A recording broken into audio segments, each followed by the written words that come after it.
પાટણના ધારાસભ્યની દંડક પદેથી રાજીનામા આપવાની ચીમકી, ભાજપના મીડિયા કન્વીનર ડોક્ટર પ્રશાંત વાળાએ કોંગ્રેસ પર કર્યા પ્રહાર। કોંગ્રેસમાં રાજીનામું આપવું કોઈ નવી વાત નથી, આવી વાત એ પ્રશાંત વાળાએ કરી। જન આક્રોશ યાત્રાને બદલે કોંગ્રેસ કાર્યકરોનો આક્રોશ યાત્રા એવી યાત્રા કાઢવી જોઈએ। ગામે ગામ કોંગ્રેસમાં કાળો કકડાટ છે અને કોંગ્રેસનો આ જે કકડાટ છે એ કોઈ નવી વસ્તુ નથી। કોંગ્રેસ પાર્ટીના 70 વખત ભાગલાઓ પડ્યા છે, 70 વખત આંતરિક કલહ।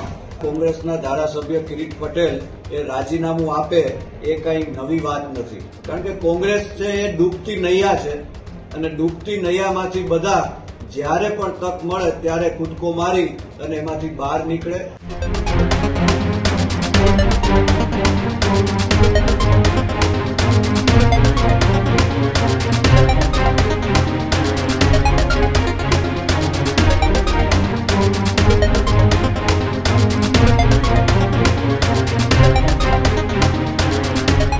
મહત્વપૂર્ણ સમાચારની તો જે રીતના એ અત્યારે અલગ અલગ નિવેદનો સામે આવી રહ્યા છે, પાટણ કોંગ્રેસના એ રાજીનામાની ચીમકી વચ્ચે હવે ભાજપનું પણ મોટું નિવેદન સામે આવ્યું છે।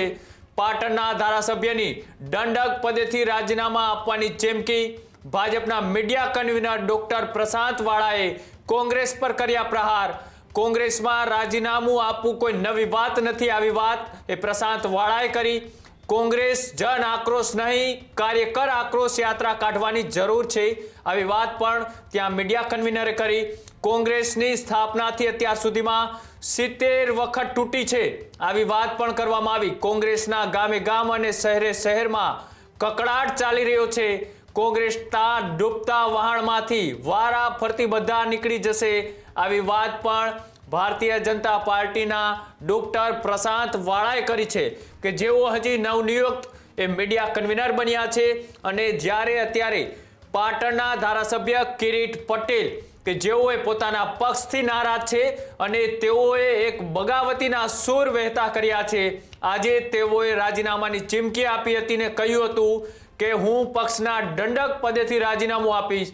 આ વાતને હવે સામે પલટવાર કરતા ભારતીય જનતા પાર્ટીમાંથી પણ પ્રતિક્રિયા આવી। શું કહ્યું ડોક્ટર પ્રશાંત વાળાએ, આવો તે પણ જોઈએ। કોંગ્રેસે જન આક્રોશ યાત્રાને બદલે કોંગ્રેસ કાર્યકરોનો આક્રોશ યાત્રા એવી યાત્રા કાઢવી જોઈએ।